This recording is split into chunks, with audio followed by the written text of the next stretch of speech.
Steve Finley is over 60 now, and his life today looks far different from the glory days when he patrolled center field like few ever could. The man who joined one of baseball's most exclusive statistical clubs now works quietly as a financial advisor, far from the spotlight that once followed his every defensive gem and clutch hit. But Steve Finley's story is one of the most remarkable journeys in baseball history.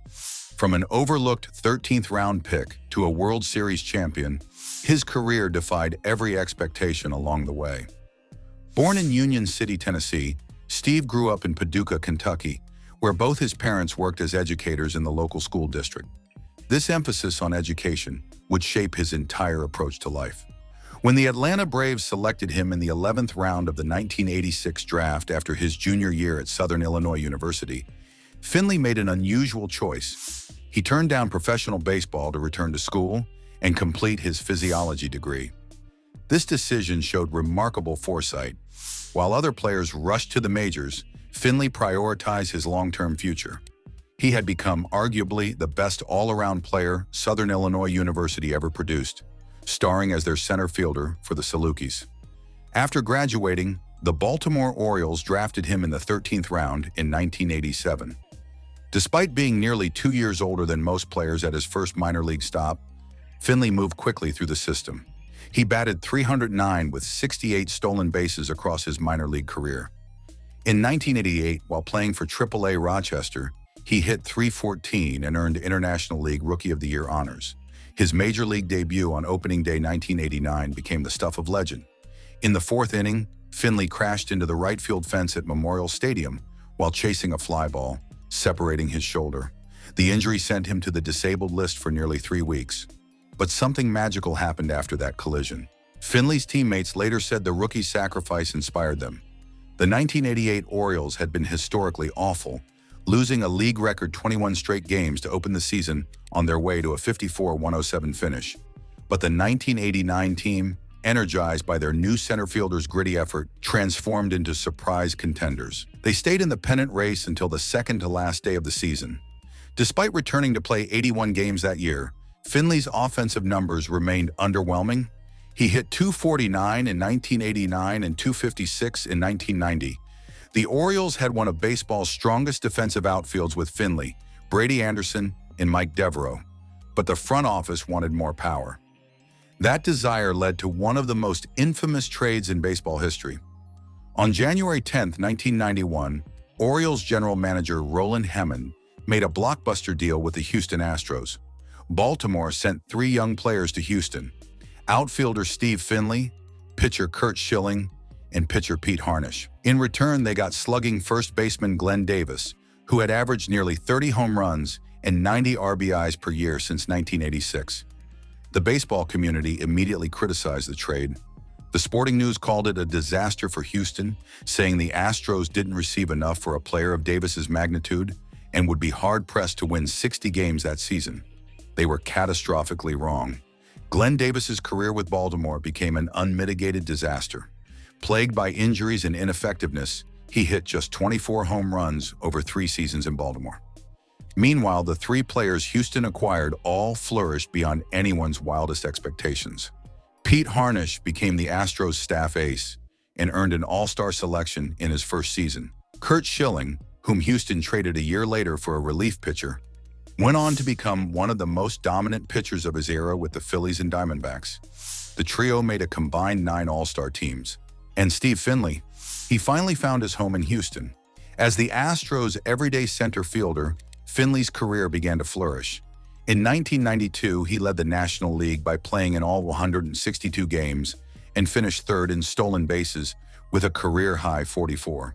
He also tied for third in the league with 13 outfield assists, showcasing his defensive excellence. But 1993 brought an unexpected challenge. Finley was diagnosed with Bell's palsy, a viral infection that caused numbness and prevented him from closing his left eye.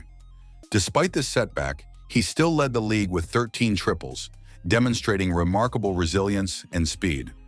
During this period, something crucial happened that would transform his entire career. Coaching from Merv Rettenman and future teammate Tony Gwynn helped Finley completely change his swing. They transformed his flat, slashing style into one with a more upward arc. This mechanical adjustment laid the foundation for the remarkable power surge that would define the second half of his career. The transformation became undeniable during his years with San Diego and Arizona. After rarely reaching double-digit home run totals early in his career, Finley began hitting for surprising power. He belted 30 home runs in 1996 and set a new career high with 34 in 1999. The culmination came in 2004, when he hit a career-high 36 home runs at age 39. While his offensive game evolved, Finley's defensive excellence remained constant. He won 5 Gold Glove awards, cementing his reputation as one of the premier center fielders of his generation. His 2,114 career games in center field represent extraordinary longevity and skill. Only Willie Mays and Tris Speaker played more games at the position. The pinnacle of Finley's career came in 2001 with the Arizona Diamondbacks. While his regular season numbers weren't spectacular that year, he saved his best for October. In the division series against St. Louis, he hit .421 and drove in the only run in a crucial Game 1 victory. He continued his clutch hitting in the championship series, driving in 3 runs in Game 3 and helping spark a rally in Game 4. In the World Series against the New York Yankees, Finley was the offensive star. He batted .368 with a home run and 5 runs scored across the 7-game series. Although Randy Johnson and Curt Schilling were named co-MVPs for their dominant pitching, many considered Finley the offensive MVP of Arizona's thrilling championship victory. By the end of his career, Finley had achieved something truly special. His final statistics of 304 home runs and 320 stolen bases made him just the 8th player in baseball history to join the exclusive 300-300 club. But his achievement was even rarer than that. He became only the 2nd player in Major League history, alongside Willie Mays, to accumulate at least 300 home runs, 425 doubles, 100 triples, and 300 stolen bases. However, Finley's late career power surge coincided with baseball's steroid era, creating controversy that still follows him today. Several factors raised suspicions. His unusual aging curve saw him peak at 39 years old. He was teammates with Ken Caminiti, who later admitted to steroid use and estimated that 50% of major leaguers were using performance-enhancing drugs. He also played alongside Barry Bonds in San Francisco.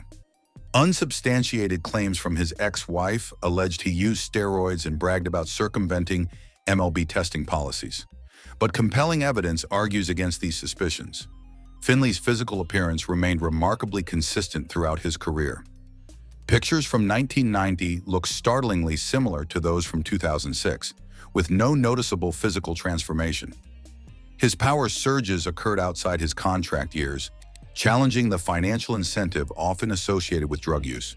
His worst season came in 1998, a contract year, when his home run total fell to 14 after hitting 30 and 28 the previous 2 seasons. Finley has always strongly denied any steroid use. He provided a documented, non-pharmacological explanation for his power increase, crediting the swing changes taught by Rettenmund and Gwynn. This concept would later become known as launch angle optimization. When it came time for Hall of Fame consideration, advanced metrics worked against Finley. His career WAR of 44.2 fell dramatically short of the average Hall of Fame center fielder's 74.6. His JAWS score of 38.1 also lagged behind the 60.2 average for inducted center fielders. These numbers placed him just outside the all-time top 400 in career WAR, alongside very good but not quite Hall-worthy outfielders like Rocky Colavito and George Foster. The voters agreed with the metrics. In 2013, Finley received just 4 votes on the Hall of Fame ballot and was removed from consideration. His quick dismissal surprised some who pointed to his impressive counting statistics, 5 Gold Gloves and World Series championship as credentials worthy of Cooperstown. Today, at over 60 years old, Steve Finley has built a successful post-playing career away from the spotlight. He works as a broadcast analyst and special assistant in player development for the San Diego Padres. He's also a registered broker with Morgan Stanley Smith Barney, focusing on helping professional athletes manage their finances as part of their global sports and entertainment group. It's a far cry from the days when he roamed center field in front of 50,000 screaming fans. The same foresight that led him to complete his college degree now serves him well in the financial sector. But for those who witnessed his career, The quiet life of Steve Finley today feels bittersweet. Here was a player who achieved statistical feats matched only by Willie Mays. He was the offensive hero of a World Series championship. He played a central role in one of the most famous trades in baseball history. Yet his name doesn't hang in Cooperstown, and the steroid era's cloud of suspicion hangs over his late career achievements. Steve Finley's legacy remains one of remarkable durability and versatility. His journey from overlooked draft pick to member of baseball's most exclusive statistical clubs represents everything great about the American dream. While Hall of Fame voters may have dismissed his candidacy, his unique combination of speed, power, and defensive excellence makes him unforgettable to those who truly understand the game. The man who once patrolled center field like few others now helps athletes plan for their financial futures. It's honest work, meaningful work. But for someone who once stood among baseball's elite, the transition from public glory to private service represents the reality every athlete faces. The cheers fade, but the memories endure forever.